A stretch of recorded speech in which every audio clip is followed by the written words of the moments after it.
Ron saying that are we still corralling people over from the other room? Gently, lovingly? Slowly.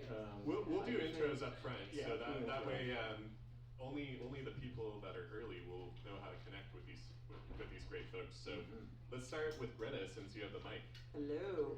So my name is Greta Remington, and I wear, like most good entrepreneurs, multiple hats. My simple explanation is a fractional CMO. Spent 32 years working all the way I started Procter & Gamble, and then I worked all the way down to founding my own companies in the consumer sector. So I worked the full gauntlet of that space. Strong passion for entrepreneurs. Ron had me teach a session here last September specifically around venture investing for the consumer sector. And he sort of gently wrote me in. Now my next hat is I'm going to be the CMO. I'm the CMO for Venture Mechanics. And then I oversee all the consumer sector stuff. So if you're a consumer, I'm your woman. Awesome, thank you, Greta. We need to pass the mic, sir. No one got one of it. No, my mic. Hi, Bill Kearns. I'm the founder of Ursa Advisory. Kind of depending if start at the beginning of my career and work forwards, or start at the back and work that way. So I started at Deloitte in San Francisco, got broad industry experience there between manufacturing, retail, technology, transferred up here to the Seattle office, got manufacturing experience, left that, went to the Securities and Exchange Commission, oversaw beverages, distribution, and more retail. Left that, worked for PACCAR, they're a heavy-duty truck manufacturer, Fortune 100 company. So that was kind of banking and manufacturing. Left there, went to Alaska Airlines, got hospitality experience, decided to take the startup route, worked for a company called ZipWhip, which text-enabled businesses to text with their consumers. Went to a real estate company that was hospitality and did roll-ups for hospitality brands, and now working and helping the startup community from a financial experience. Awesome, thank you, Bill. Or at least killing them. Hey everyone, good afternoon. First off, thanks for having me here, Darian. And I am not Angie Parker, just to kind of as a way of introduction. So my name is Santhosh Sorab, and I come from the world similar to Bill here, right? So I was with Cummins at some point. So I come from the world of corporate partnerships. And then, as we are seeing more and more startups focus on enterprise customers and B2B customers, we are helping out startups, how to sort of navigate through those relationships, right? And we are offering fractional services, but our model is a little bit different. So I'm one of 3 general partners. So whenever you sort of engage us, we collectively bring our experience. And then going further back into my career, right? I've done automotive software. And I've been in the world of hardware and software, another 2 worlds that seem to be converging. So corporate partnerships, hardware, software, product development is where I come from. Awesome, thank you, Santhosh. So we're going to try and keep this exciting, and we're going to talk about both the angle of why fractional, and then also just like really getting the most out of the mentors, right? This could be what you might call an underappreciated category. You think, okay, they're just advisors. We talked in the last session, maybe that means they're not committing a lot of time. Well, if there's not a lot of time with them, how do you make the most of it, right? And then if you're an investor in here, you're saying, well, my startups are spending a ton of money. How do we make them like increase their runway and decrease their burn rate? And that could be with fractionals. So let's start it off with maybe Bill, because this is kind of on the financial side. How much better is it from a financial perspective to be fractional when you don't need a full-time person for something? Yeah, it really depends. So as with most of the answers on all of the panels, it depends. But the benefit, if you're a startup, in having, you need a team to take your product or idea to market. And when you do that, you get to have a fractional that is, anywhere from 1/3 to 1/4 of the percentage of what a full-time executive is. So if you think about the salaries of publicly traded companies, you're paying them, $400,000, and the cost of getting that experience for your startup is going to be less than $100,000.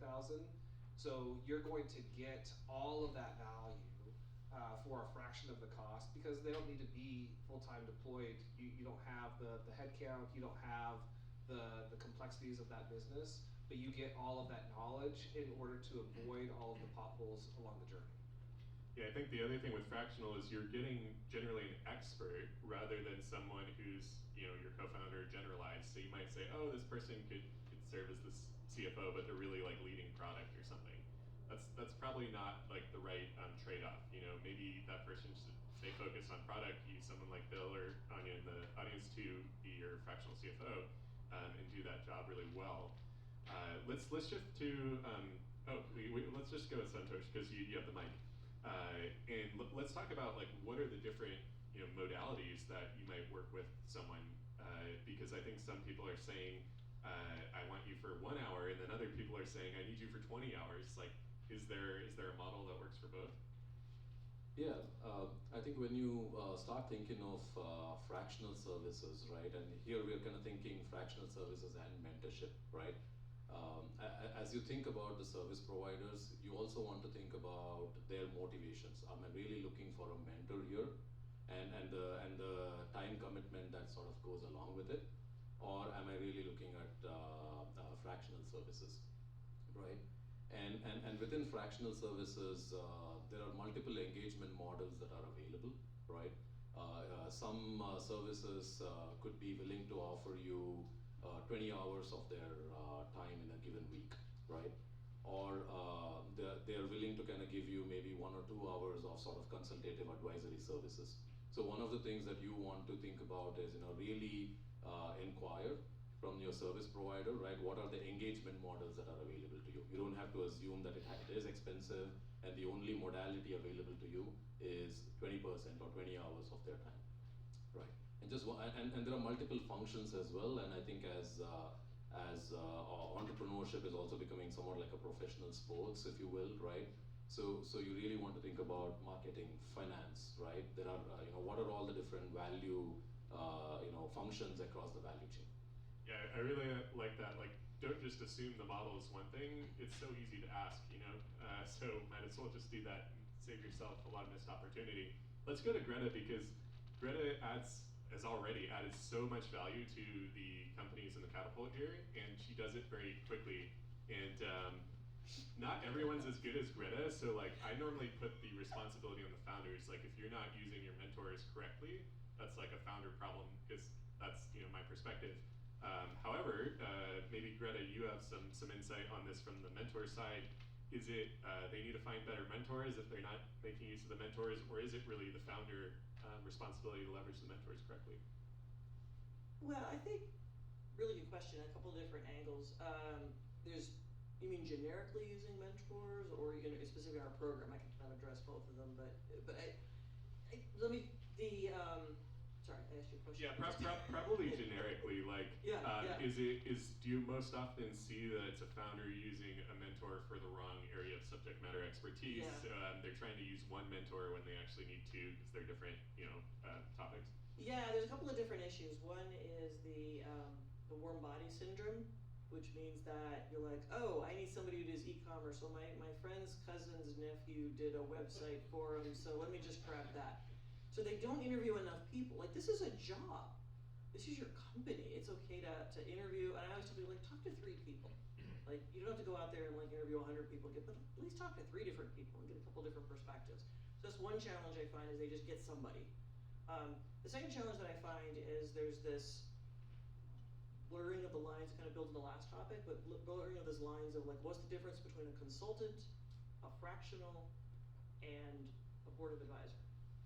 And those are 3 very different functions, and it's actually one of the things, small pitch for what we're doing with Catapult, but we're helping to build some structure and some deals, like almost like how safes are so easy to do these days. Like, here's some ideas on how you might want to engage in structures, because the whole like, how much should I pay them, what do I do, that's all complexity. So we're working very hard to simplify that model. But if you look at those 3 different buckets, a fractional is more like a part-time employee. but they're consistent. You expect them to be maybe with you 4 hours a week, then maybe 8, then 12, they may grow over time. And most fractionals are used to the fact that you may graduate them out of you into a full-time person. Like I always tell fractionals, you're doing your job if like within 2 years, either you decide you love this company so much you wanna go full-time, or you've grown the company to the point where they're gonna go find a full-time person to replace you. So a fractional is like an employee, part-time. A consultant, I tell people, that is someone we're gonna drop in because you have a specific short-term problem.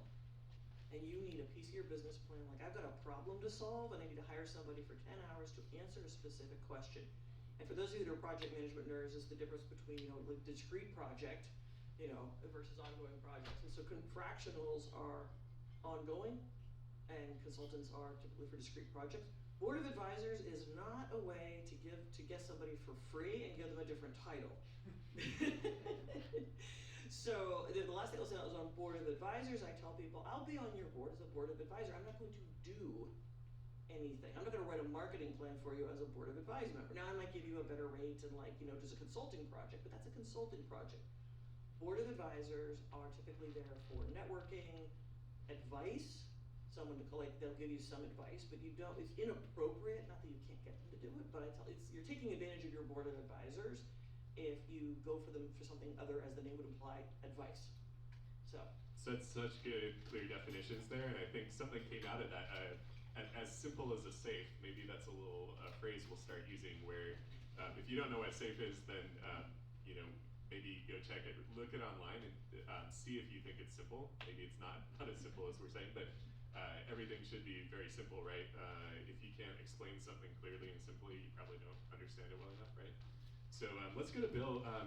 Greta had mentioned this notion of fractional instead of a consulting. Consulting is a one-off project, fractional being a little longer term relationship. How are you thinking about that, Bill? And when do people leave?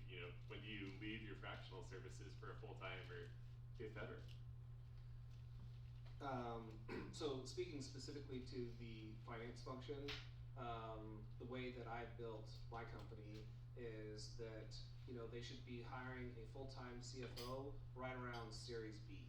So they don't really need a full-time CFO up until from pre-seed, seed A, but Series B, you want that person to be full-time part of the job. At that point in time, you're building out your finance function. You're going to talk about ERP implementations. You've established product market fit. You've started to scale. So now you're at growth equity, and so the time commitment is more. You can pay for the fractional to take more time, but you really want that full-time person that's going to be on your cap team. Great. Thanks, Bill. And Darian, if I could add, also, I think the journey and the phase of journey that you're in as a startup really matters, right? Say, so you're building out a technical team, or you're building out your sales team, right? You're not going to bring in a consultant to do that, right?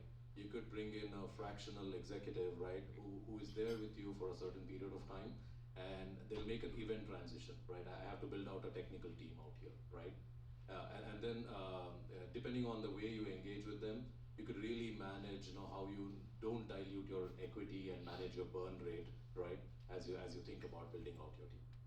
Yeah, and let's stick with you, Santhosh, because I think the good folks who do a bit of fractional and consulting and have access to a network of these types of folks, sometimes that's a good relationship to build. And I think maybe Santhosh is one of those where he should be telling you when that's not right. If you come to him and you say, I'm going to give you this fractional project and it's really a consulting, short-term thing, he'll probably tell you. If you're going to a non-trusted source, they might just always take the business. Oh, sure, we'll do that. Yeah, we'll charge you the consulting rate for the next 6 months, of course. So how are you thinking about that, and when do you sort of decide to advise to do something different? Yeah, that's a great question, and I think Greta did a great job of sort of delineating between what's a consultant, which is a discrete project, and then what's a fractional executive, right? So when we advise our clients, that's how we also think through, right?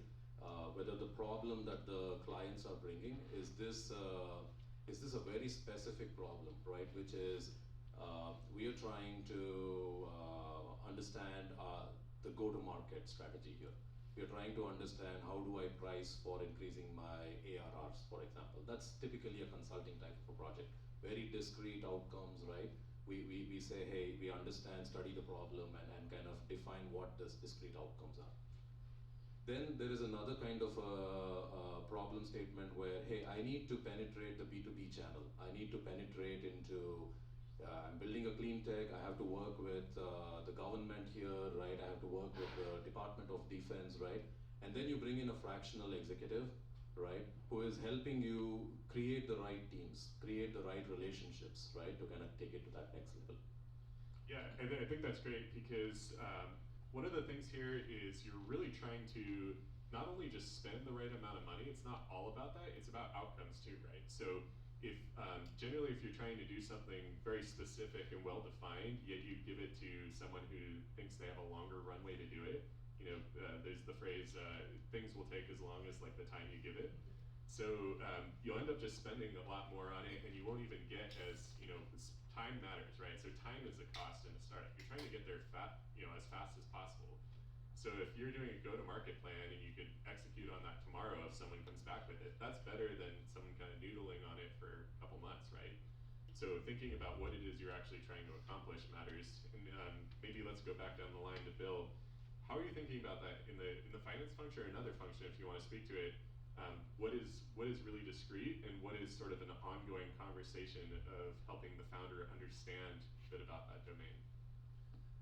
Yeah, so in prospects that I talk to, right, they'll say, well, how do I measure your performance? And I don't price my packages hourly. I do everything in a project base, and mostly it's recurring revenue, so it recurs month over month.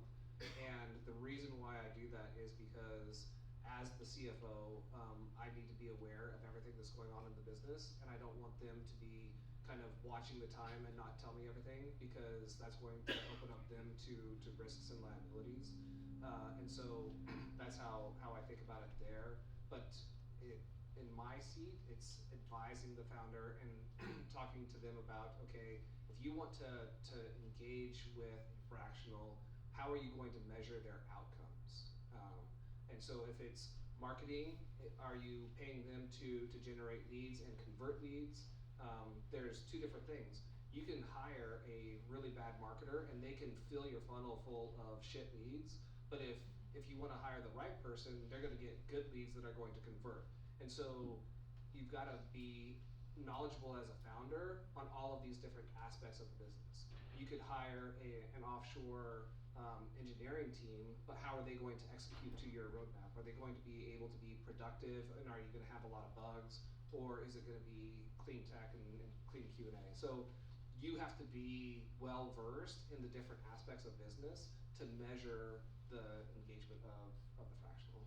Yeah, I think one key thing you heard there was alignment of incentives. You know, if someone's billing hourly, then you know the founder is not going to want to leverage them. They're going to think about your attorney or something. Do we have any attorneys here? Right. So like you're not wanting to have a phone call with them for 15 minutes and you receive this huge bill, right? You'd rather that you have an X number of hours per week allocated for that whole project, because then you're going to use more of them. You're going to want to use up all your hours because you've already sort of paid for them and they're wrapped in there. Along that lines, there's also alignment of interests or passion from that mentor. So maybe Greta, you can speak to this. If it's you really like consumer or CPG, you get light up about that. You want your mentor to be excited, but then you come to them with some B2B, maybe something boring. Like, how do you deal with that, Greta, and how are you thinking about aligning the right mentors with the startups? Yeah, I mean, I think that like any kind of employee, you always want to look at people's background. One of the things that's really critical question to ask when I'm interviewing a mentor or a fractional is, what if you're not the right person for this? Do you send me to somebody else? Do I need to go find somebody? And you want to really look for a willingness to send somebody somewhere else. And I think, I will say in my career, I've been doing this for 32 years, and I get a lot of leads because I've had people say, you're the only person that ever told me I'm not the right one to take your piece of business. And they'll come back 2 years later. So I mean, you have to find mentors when you interview them, look for ones that can either answer that question, or you find it's a little bit of judgment call to find that willingness. From our side, what we're looking at is, again, going back to that, talk to a couple of different people, see what's working for you. but really being able to understand the business. If we have a company, and Matt, I'll just pick on you, congratulations. Thank you. That he has both consumer channel and B2B channels. And so in his instance, I'm gonna find a salesperson that knows B2C and a salesperson that knows that. So part of that is just understanding, almost looking at it like an HR model and being, as the leader of the company, understanding how you need to break those tasks down and look whether or not the right person to do it. Yeah, and I love the notion of willingness to send someone somewhere else. It's like if we're hiring for our startup and someone comes to us and it seems like they're a better fit for big tech or something, I really ask, like, are you committed to working for a startup? Because it not kind of sucks, right? Like, we're happy to refer you to our network and help you get a job in big tech. That's a better fit. Like, it'll save both of us a lot of time. Same thing with mentorship. Like, if someone's willing to do that, it means they want the best fit, not just to get the business. So let's head back down the line here. Let's go to something which is like, I'll leave it a little bit of free form. As you've been seeing the market, you know, fractional is kind of a new term, right? This is becoming really trendy. So when this first started, even some people, maybe Ryan can talk about this, we saw some people came in here and they're like, what's fractional? Like, of course, like if you're not there full time, you're fractional. Like, that's just consulting. Like, what are you talking about? I mean, we've gone this new definition here, which is no, fractional is ongoing, just not full time, right? And maybe that's a good way to look at it. But why did this get so hyped? And like, how do you distinguish from some of the spamming stuff that's happening out there? Yeah, no, that's a great question, Darian, right? What I think, you know, I sort of liken this a little bit to playing amateur sports versus professional sports, right?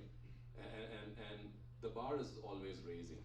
I feel like, you know, that's so true for entrepreneurs as well, right? And I don't want to mix that with iterative learning, right? Yes, you want to do iterative learning, but also, you know, shit gets real very soon as well, right? I think all of us entrepreneurs know. And I feel like especially the funding and the economy and the context in the last couple of years also plays into that, wherein you really have to have a pathway to profitability. You should have an operational plan, right? So that's one dimension of it, wherein a lot of starters are very self-aware. A lot of founders are self-aware. They know that, you know, hey, this is my strength, and where can I bring professionals, you know, so I still run a fully functional operational business. I think that's one. The other thing is, you know, just the pressure to manage your funds smartly, right? So if I have a certain talent in mind to take a full-time position, it might take me 6 months, it might take me 9 months. So how do I leverage these fractionals to still come in and run the business, establish a team, and kind of graduate into a full-time leadership role? That's great. And I think for Bill, maybe we can talk about the angle from the fractional person. Why would you want to do that, right? Everyone wants to understand the motivations. It's like there's all these fractional people. Like, what are they getting out of it? It must be good. Yeah, so kind of tying it back for those of you that were able to attend the panel this morning, there is an intangible benefit to working with startups, and that is working with a bunch of founders that are so passionate about their product. It really is infectious. They're great. The really good ones are great salespeople of their product and their idea, and to be around that versus being in, you know, a corporate office where it's Saji, you're arguing about return to office versus remote work. You've got restrictions on you because of some policy that somebody wants because of XYZ, and so that's what I like.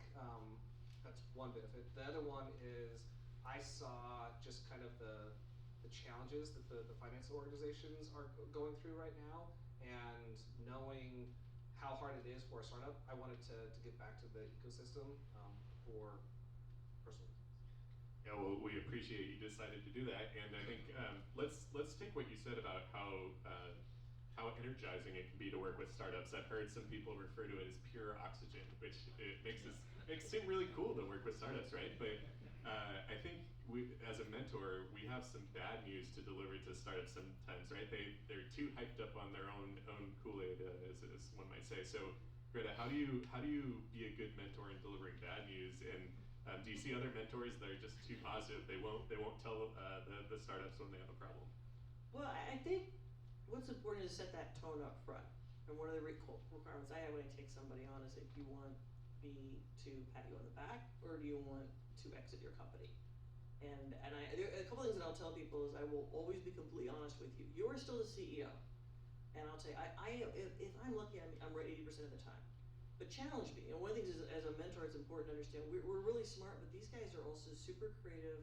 They live and breathe their company, and I would say 80% of the time, I think I'm probably making the right call. But make sure that the relationship is very clear up front. You're not coming in as the all-being time master, master of time, space, and forever.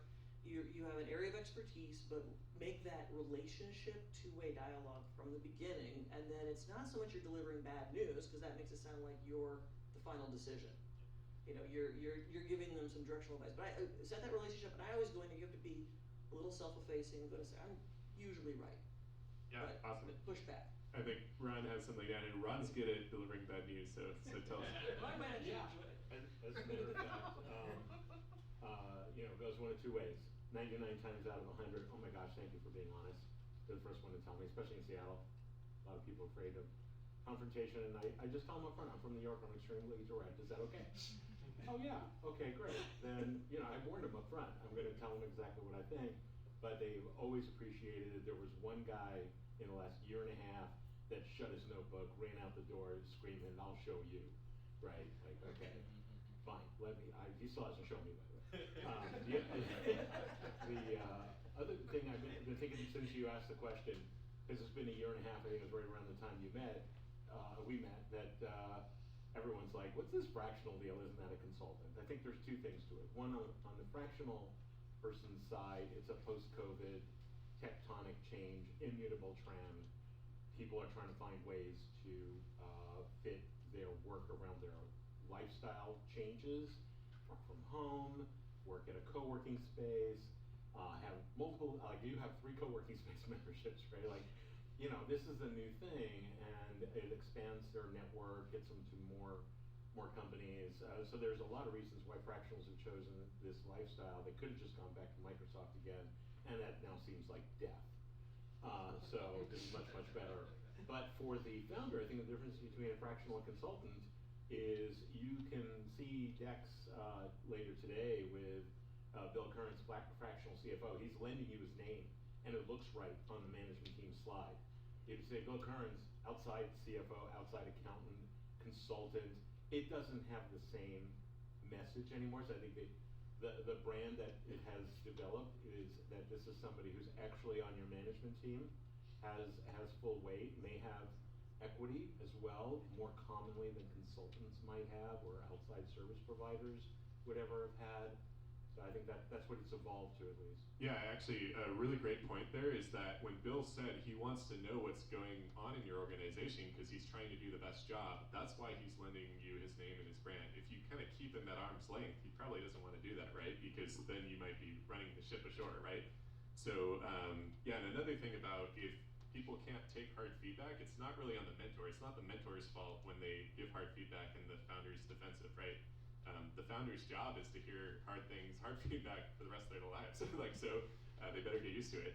And generally, it's good to hear that. And then Greta's point about sharing experience, it's not like the mentors always know it all. They're gonna say what their experience is and what they think, and it's the founder's job to discern whether they wanna, take it or not. So really great something. I would strongly urge the startup community to look at that as a resource, right? Because it's here to stay. There is a network of experts that are out there, right? So access to network. So when they bring in their expertise, they're bringing their name, their network, right? And they may lead you to your next customer, right? Because usually some of these executives are coming from good positions, well networked, right? They're established, right? So and they can really kind of help you in other ways as well. So I would urge you to kind of think of them as a resource. So great, such a great point. Like if you're not getting intros through your mentors or people you're working with, there's something wrong there. Like either they don't believe in what you're doing, or you're not asking, whatever it is. Like you should always be leveraging your network, trying to get intros, trying to use it as a resource, as Santhosh mentioned. So I'll channel Jeff Foxworthy. If you're putting your client's name on your LinkedIn profile, you may be a fractional. Yeah, so I think we're going to open up here for questions in a moment because I know we got a lot of folks in the room with and good engagement here. So maybe we'll just give a final word on this topic to the panelists here. What is maybe like your one thing? Let's make it a little spicy. Let's do predictions, right? What is one thing that might change here in 2025, or maybe a trend that accelerates or something that goes away in regards to fractional mentors there? Yeah, I mean, I really see the bar raising, right? I feel like, just where interest rates were, where funding was the last couple of years, we'll see what 2025 holds in store, right? But I do feel like the bar raises for entrepreneurs, and I do feel more of an engagement and leveraging these services that are available, right? To actually really achieve the outcomes and kind of build momentum as well. I also feel like, there's the speed in reaching these outcomes as well that has fundamentally changed in the last several years, right? That's another place where I feel like, fractionals will play a role to help achieve that speed. Great. Bill? Yeah, I agree with that. So I think December payroll numbers came out this past week. So I don't see inflation decreasing at all, probably increasing. That means interest rates are going to have to raise back up. There's going to be a lot of political turmoil there with that argument. And so founders need to be very, very focused on acquiring customers and growing their business in the most capital efficient way possible, and that's going to be fractional. Thanks, Bill. And I think that evolving into more of a team approach will be good. If I could put a small plug in for what we're doing here at Venture Mechanics, Ron has built this model called, with Catapult, where we do these conclaves, and we do not come out with a pope. My husband always has to be the black smoker, black smoker, white smoker. But there's a big difference, and Matt, you and I have talked about this. It's like you go to this advisor and they give you this piece of advice. Then you go to this advisor and they give you this piece of advice. You go to 10 people independently and you'll get 10 different pieces of advice. And then you're just spinning. I think one of the things that I would like to see companies doing is bringing their fractionals together and running it like a CEO. Say, okay, we're gonna have a meeting all at the same time. Don't treat them. People think of consultants going to sit down with them one-on-one independently. Get your team together and treat them like you would a management team, because they'll start challenging each other and you'll come out with much better thinking. So we do that here. I think I don't know if that's the trend, but I'm hoping that we can be a catalyst. The catapult could be a catalyst, because I know alliteration, into being able to do that. So to the people in the audience, if you want to be ahead of your peers, treat your fractionals. They are your management team, And I think one of the big things, I'm going to build really quickly, like consulting. So consulting was born out of like large companies that already had existing management teams that had a problem, and they would bring in McKinsey or a Deloitte or somebody, they parachute in, and they would help them solve a discrete problem and move on. And consulting was, the old joke about how the consultant's the person that borrows your watch and tells you what time it is. And the thing with fractionals is I wish they would all not even be in the same category, because these are employees and these are advisors, and this group is doing work and this group is maybe solving a specific problem. Both valuable, but look at them as two different buckets. Yeah, I like that. You can tell Greta has these definitions down well, so come talk to Greta, come talk to Bill, come talk to Santhosh after. But let's get to your questions now, and I think Wes has got a mic somewhere coming around, but raise your hand and we'll go ahead and take some questions. All right, let's go without a mic. Okay. So I just try to figure out, so in terms of incentives, let's say fractional is more than Remember which one was the audience. and he actually do the work. So as Ron mentioned about it, so you're gonna give him a share. You just need to turn on power. But you never Usually give is it the to way to the go forward. consultant for sure. That's how I prefer So to we're do defining what industry you want to standard. solve. But then the other one is advisors. As a startup, are you going to give the equity to your advisor or no? All right, so I'll summarize the question. The question is, are you giving equity to fractionals? Are you giving equities to advisors? Or you normally don't give to consultants, but we'll see if that ever happens. So 3 different parties: consultants, fractionals, and advisors. Who are you giving equity to? Who are you not giving equity to? I mean, I would not assume that is the case, right? That you have to part with your equity. In fact, this could be a way of holding on to your equity and bringing in a fractional, right? So I would not assume. Playing it the other way, you can always inquire and say, can I pay you with equity if you're having a cash challenge? I think that is the flexibility that you get with fractionals and bring in top talent, right? Without really making a full-time hire or parting with your equity. So I would really encourage that you ask for what is your engagement model, right? And I think most fractionals will also have that flexibility and customizability where they can kind of work with you depending on, especially if there's sort of mission alignment. Let's get Bill's take on this as well. So when we have the HR workshop, It'll be on the slide. I think it's 3 weeks from now. so we cover that as part of the HR workshop. We also cover it as part of the cap table workshop. Carta used to have 50% of the market for all startups, so they publish a lot of really great research on what you should be, or not what you should, but what the benchmarks are that are out there. And I really agree with what Santhosh said, is look at it in two different ways. Is you can look at it to save equity, and then you can also look at it as an incentive as well. Yeah. And what you can control that with is vesting. Yeah, so probably should just talk with Bill about it so you don't go wrong. But also to his point about part of benchmarking, look at it. Otherwise, the benchmark is 0.5% for this role, and you were talking about 10 to 15% for this person, right? You could be totally out of the ballpark. So definitely look at benchmark. Talk to Bill. I think Ron's got something. My answer is your mileage will vary. It really depends on the individual. Depends on where your company's at. There's so many variables there. I have certainly paid consultants and even law firms in warrants in the past, which are kind of like stock options, but when you're not putting something on vesting, you're just trading, hey, we have a $30,000 bill here from Stoll Reeves, can we just exchange this for warrants? Because they really like us as a client, and they go, yeah, okay, we want you in because you're gonna get a VC round, we're gonna get a $100,000 bill on that.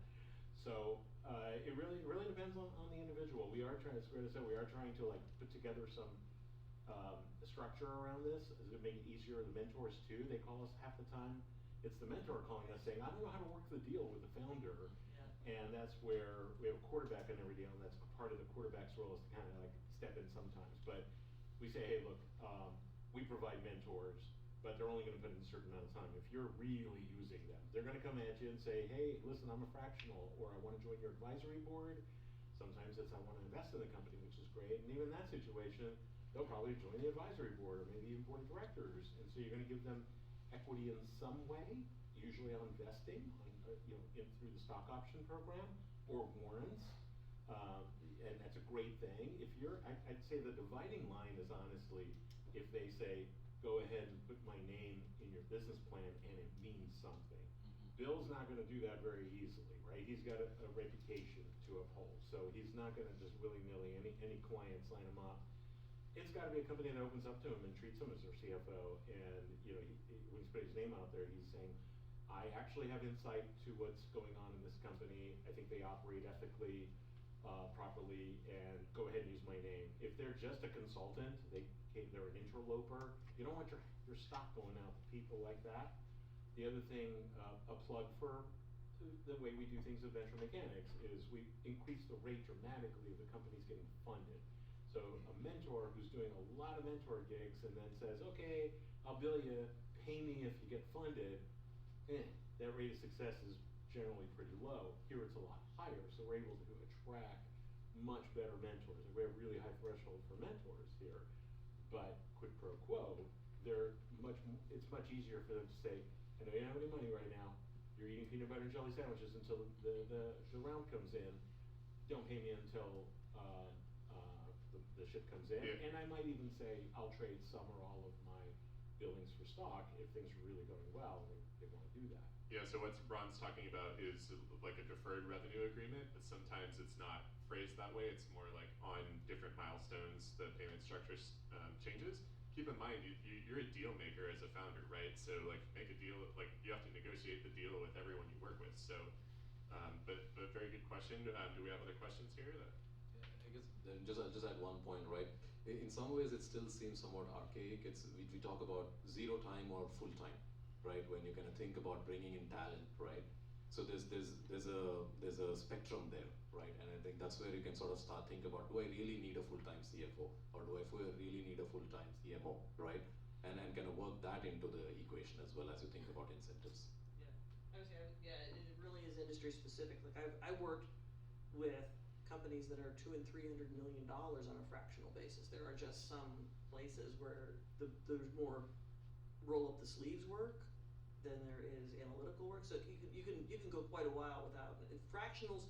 We think of them just in startups. I've been doing whatever they called it something else before. It was an operational consultant, but that model has been in the middle tier, and it's well known. There's you may go a long time without needing a full-time person. You're probably going to need more of the middle people. I see a lot of companies get very top heavy, where they feel like in order to raise money, I need to have a whole C-suite. And that's very old thinking. If I see that as an investor, I'm like, what is your payroll? yeah, that's an expensive mistake there. Other questions? No, going once.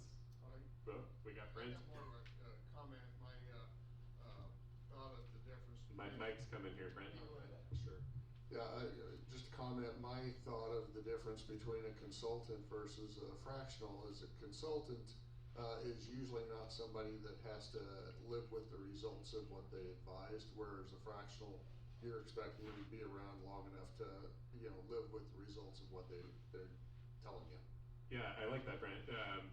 The consultants, kind of Greta put it this way, is like sometimes they just tell you pretty basic, not that useful information because they don't have to live with the outcome of the what you implement. So One more comment, Yep. Darian, is founders eventually learn that churning employees is expensive. It's expensive to recruit, obviously, and train new people, but if you put employees into slots, every time you fire them, your unemployment insurance rate goes up, right? And pretty soon, your CFO's coming in your office like, can we stop firing people because this is getting really expensive? There's a disincentive to churning people, where fractionals are non-employees, at best they're a 1099 contractor, and you don't take that hit. So I think it's just another thing that has evolved along with post-COVID changes of work styles and everything. I used to think it was just a label change. I was so cynical about, they're consultants. What do they call themselves fractionals now? But it's really evolved into long-term commitment, like Brent and Greta said, versus I'm just an interloper.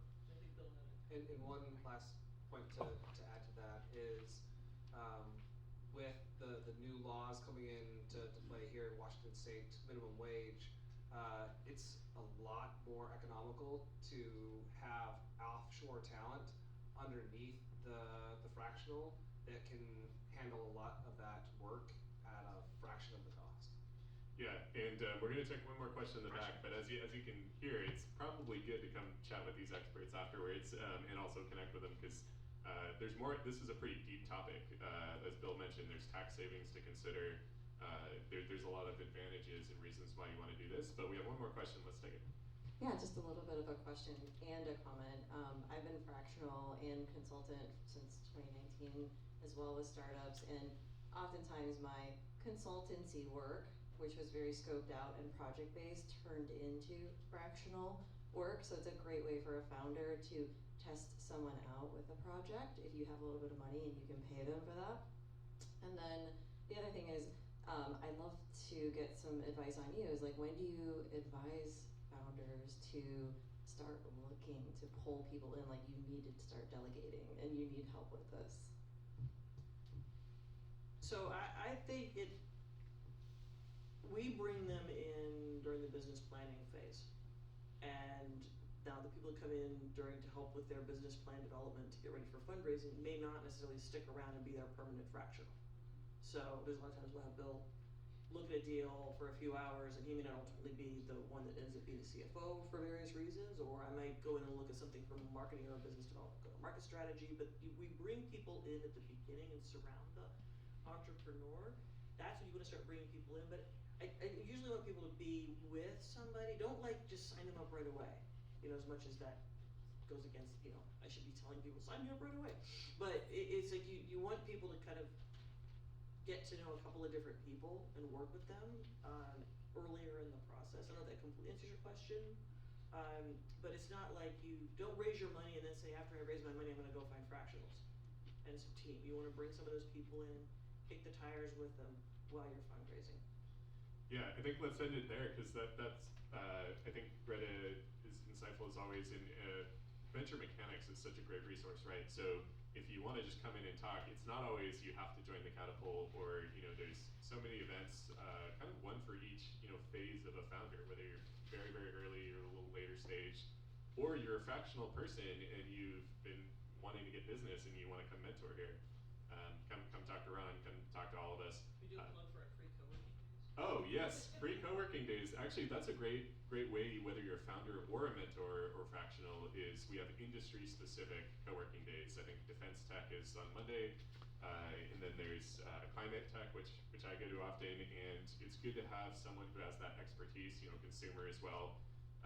So if you're on the fractional side or a mentor, like you want to come on the days that are most relevant to you and help out the startups, maybe have like office hours of sorts. Yeah, if you're in our mentor program, which you can talk to us about that, then you're welcome to come 10 to 2 on those days, stay for lunch hour.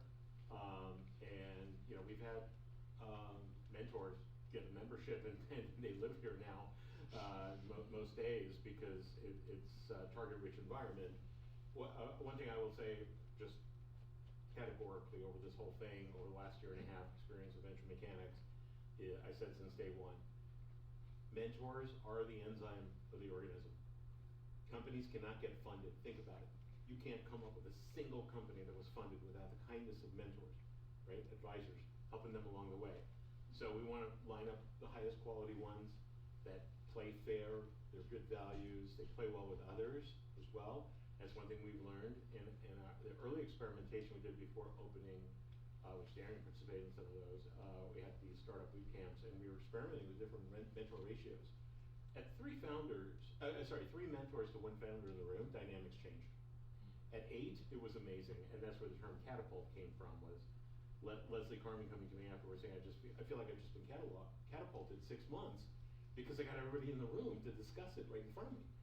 And I've been perseverating over these conflicting pieces of input I've gotten from investors, from customers, from advisors, and I just was paralyzed. I didn't know how to model my business. How much money should I raise? Because I was like stuck with all this input. And so we really believe in that team approach. Techstars blew up on February 21st when we had just experimented with 8 founders to a mentor. And at that point, we went to 10 to 15 typically for a conclave, because we have 15 seats in the room, plus remote. On occasion, we'll use some outside people. That's how Greta got involved, which was Bay Area based. I guess we have a lot of ways for mentors to interact with founders here, but the co-working days is a great one. Really participating in conclaves is the best. And we always isolate 10 slots. They're very specific. This company needs an expert in insurance or whatever. But then the other 5 are left generic. They're open to all mentors so they can see what's going on. And all mentors are also encouraged to audit all the other mentors' classes, the workshops here. And so this Venture Saturday is as much for mentors as it is for founders to learn about everything we do here. We're going to talk about that in real depth at 5 o'clock. But we're trying to develop a breed of super mentors who can be fractionals. And we're already seeing, Bill, how many teams are you on where Brooks Lindsay is also the attorney? Right, the fractional general counsel. 3 already. I'm sure many more, right? So it's kind of cool. And if you think about it in a corporate context, you work in a corporation, there's a VP of sales, VP of marketing, VP of ops, they're all in meetings together working on different projects. And all of a sudden now we have this kind of external version of that where same mentors working together, they already get along, they already know what they're good at. That is an accelerator for the startup like nothing else.